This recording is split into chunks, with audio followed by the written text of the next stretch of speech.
तो नेक्स्ट हमने यहां तक क्वेश्चन अपना क्लियर कर लिया। देन इसके बाद हमारा स्टेप 4 आता है। स्टेप 4 में हमने क्या देखा कि हमें जो आपका जीजे ओमेगा वाला फंक्शन था उसको क्या करना है, रैशनलाइज करना है। ओके, रैशनलाइज करना है इसको। तो रैशनलाइज कैसे करते हैं, जैसे मान लें कि आपका ये फंक्शन है जीजे ओमेगा। जीजे ओमेगा कौन सा फंक्शन बेटा, ये वाला। तो this is k upon 1 plus J omega t1 1 plus J omega t2। अब ये फंक्शन है, तो इस फंक्शन में ये जो नीचे वाले फंक्शन है इसका माइनस साइन ऊपर नीचे मल्टीप्लाई करना, यही होता है रैशनलाइजेशन करना। तो इसको मैं ऐसे लिख सकता हूं क्या, 1 माइनस जे ओमेगा t1 1 माइनस जे ओमेगा t2 और नीचे में 1 माइनस जे ओमेगा t1 मल्टीप्लाई 1 माइनस जे ओमेगा t2। ये क्या होगा, बाई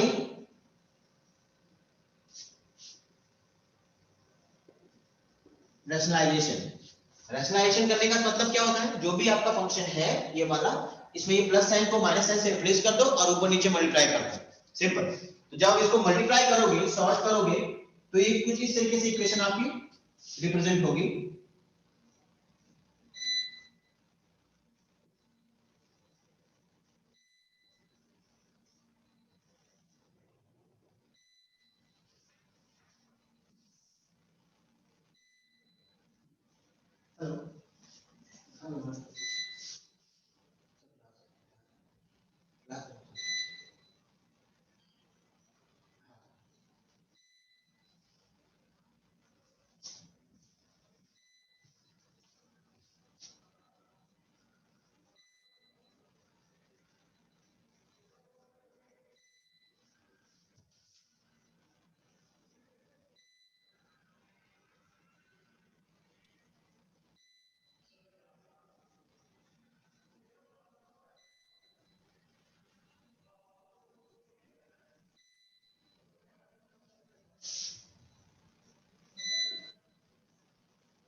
इसको मैंने रैशनलाइज किया।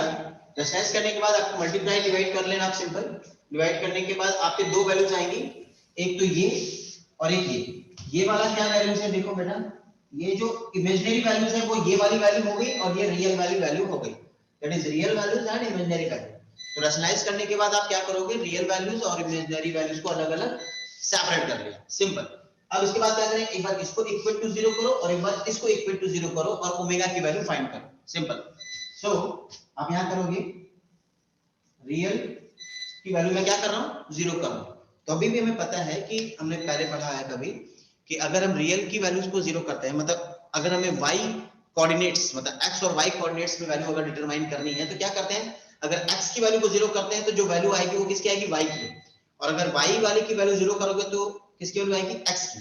तो अगर मैं रियल की वैल्यू को 0 करूंगा तो इमेजिनरी एक्सिस पे जो कट पॉइंट होगा ओमेगा का वो वैल्यू कैलकुलेट हो सकती है। अभी देखो समझना इसको, रियल वैल्यू 0 मतलब इसकी वैल्यू को मैं 0 कर दूं, मतलब इसकी वैल्यू को मैं क्या कर दूं, 0 के बराबर कर दूं।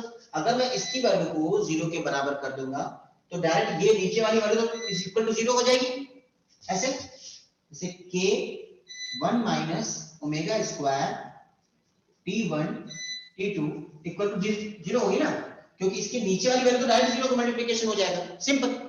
अब यहां से ओमेगा की वैल्यू क्या हम कैलकुलेट कर सकते हैं क्या, तो ओमेगा की वैल्यू यहां से आपको कैलकुलेट करनी है, तो k की वैल्यू डायरेक्ट 0 हो गई, तो ओमेगा की वैल्यू क्या हो जाएगी, देखो ओमेगा बराबर 1 upon root of t1 t2 plus minus, तो ओमेगा की वैल्यू क्या निकल के यहां पे आ गई, ओमेगा बराबर रूट t1 t2। क्लियर। अब यहां से ये आपने रियल की वैल्यू को 0 कर दिया, अब ये वाली वैल्यू क्या है, इमेजिनरी, इसकी वैल्यू को 0 करो। अगर इसकी वैल्यू को 0 करोगे तो यहाँ पे ओमेगा की वैल्यू क्या आएगी, डायरेक्ट 0 ही आ जाएगी, क्योंकि that value is equal to 0, ये वैल्यू डायरेक्ट 0 चली गई, ये वाली वैल्यू क्या हो जाएगी, दिस इज 0 अपॉन समथिंग, तो ओमेगा की वैल्यू क्या हो गई, 0। डन। इसके बाद क्या करना है, इसके बाद आपको करना है ग्राफ प्लॉट। तो ग्राफ प्लॉट कैसे करते हैं देखिए,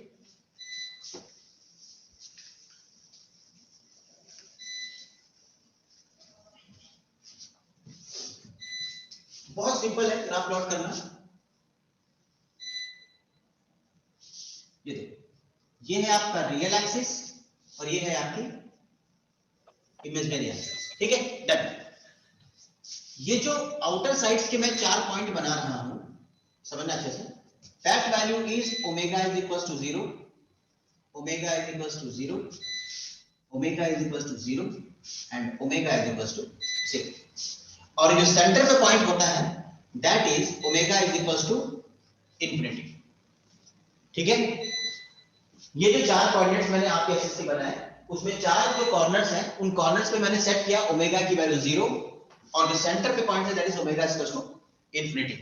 हमारा जो भी ग्राफ बनेगा, हमारा जो भी ग्राफ बनेगा वो हमेशा 0 से उठ के इंफिनिटी की तरफ बनेगा बाय दिस कॉन्सेप्ट। अब सिंपल है बेटा, आपको ये देखना है कि at omega is equal to 0 magnitude is k and angle is j, angle is 0।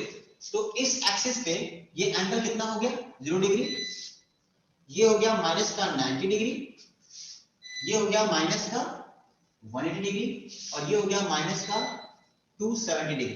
Clear, okay. अभी क्या बोल रहा है, एट ओमेगा इक्वल टू 0 मतलब ओमेगा की वैल्यू 0, इन चारों के बारे में बात कर रहा है। At omega equal to 0 magnitude कितना है k और एंगल कितना है 0 डिग्री। इसका मतलब जहां पे 0 डिग्री होगा वहां से आपका ग्राफ स्टार्ट होगा। तो 0 डिग्री कहां है बेटा, यहां पे देखो इस जगह है। और क्या बोल रहा है, मैग्नीट्यूड कितना है k, तो मतलब यहां से जो भी ग्राफ स्टार्ट होगा उसका मैग्नीट्यूड कितना है, k है। तो ग्राफ यहां से स्टार्ट हुआ, ओके, और मैग्नीट्यूड कितना है, k है। तो इसका मतलब यहां से यहां तक का जो मैग्नीट्यूड है वो है आपका k। Clear. Next is omega की वैल्यू इंफिनिटी, मतलब यहां पे है, यहां आना है हमें। कहां से आना है, उसके लिए मैग्नीट्यूड कितना है, 0 है, हाँ ठीक है, इसमें इंसर्ट हो जाएगा डायरेक्ट। और एंगल कितना होना चाहिए, माइनस का 180 डिग्री, ओके। तो माइनस का 180 डिग्री देखो कहां पे है, यहां पे है। इसका मतलब ये ग्राफ यहां पे ऐसे भी आ सकता है और ऐसे भी आ सकता है। 180 डिग्री मतलब यहां से देखो 0 से मतलब यहां से स्टार्ट हुआ लाइक दिस, ऐसे भी आ सकता है और ऐसे भी आ सकता है, क्योंकि 180 डिग्री तो बेटा यहाँ पे है ना, ये लाइन है, तो यहाँ भी आ सकती है, यहाँ भी आ सकती है। नेक्स्ट क्वेश्चन क्या उठेगा कि भाई ये ऊपर से जाएगा या यहाँ से जाएगा। क्वेश्चन का मतलब क्या है कि भाई यहाँ से निकला ये तो पता चल गया, लेकिन ये जाएगा कहाँ, यहाँ जाएगा या ऐसे जाएगा, मतलब ऐसे जाएगा या ऐसे जाएगा। अब ये कैसे कैलकुलेट करेंगे, तो ये ग्राफ आपको पता चलेगा इससे, इन वैल्यू से। इसने क्या बोला भाई, रियल की वैल्यू को 0 किया तो इमेजिनरी के 2 कट पॉइंट आए, ठीक है, plus minus root t1 t2। तो इमेजिनरी मतलब ये एक्सिस हो गई इमेजिनरी, तो plus minus root t1 t2। तो मैं मानता हूं plus minus root t1 t2, मैं कोई भी एक पॉइंट मान लेता हूं, मान लेते हैं ये वाला जो पॉइंट है this one, this is minus of T1 T2, ठीक है। और इसके रिस्पेक्ट में यहाँ पे प्लस ले लेता हूँ, प्लस 1/√T1 T2। ओके, मैंने -1 यहाँ पे कर दिया, मतलब यहाँ से तो कट होते हुए जा रहा है ग्राफ, लेकिन दूसरी इमेजिनरी को जीरो किया था तो किसकी वैल्यू आई होगी, ओमेगा की वैल्यू जीरो आ गई, मतलब कोई वैल्यू है ही नहीं, तो रियल पे कट होगा ही नहीं, तो ये वाला ग्राफ गलत हो गया, तो ये ग्राफ नहीं हो सकता। कैसे नहीं हो सकता ये चीज कैसे नहीं हो सकती थी बेटा, क्योंकि रियल एक्सिस पे कट पॉइंट था ही नहीं, रियल एक्सिस पे कट पॉइंट था ही नहीं, तो इसका ग्राफ कुछ इस तरीके से बन गया, ठीक है। फिर से देखो, फिर से कैसे बना रहे हैं,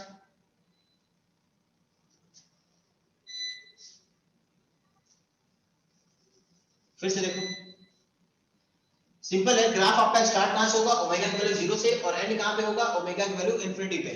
तो ओमेगा की वैल्यू 0 पे ग्राफ आपको स्टार्ट करना है, किस एंगल से स्टार्ट करना है, 0 एंगल से। तो 0 एंगल कहां है बेटा, यहां पे है, तो यहां से ग्राफ स्टार्ट होगा, स्टार्ट, ठीक है। एंड कहां पे होगा, इंफिनिटी पे।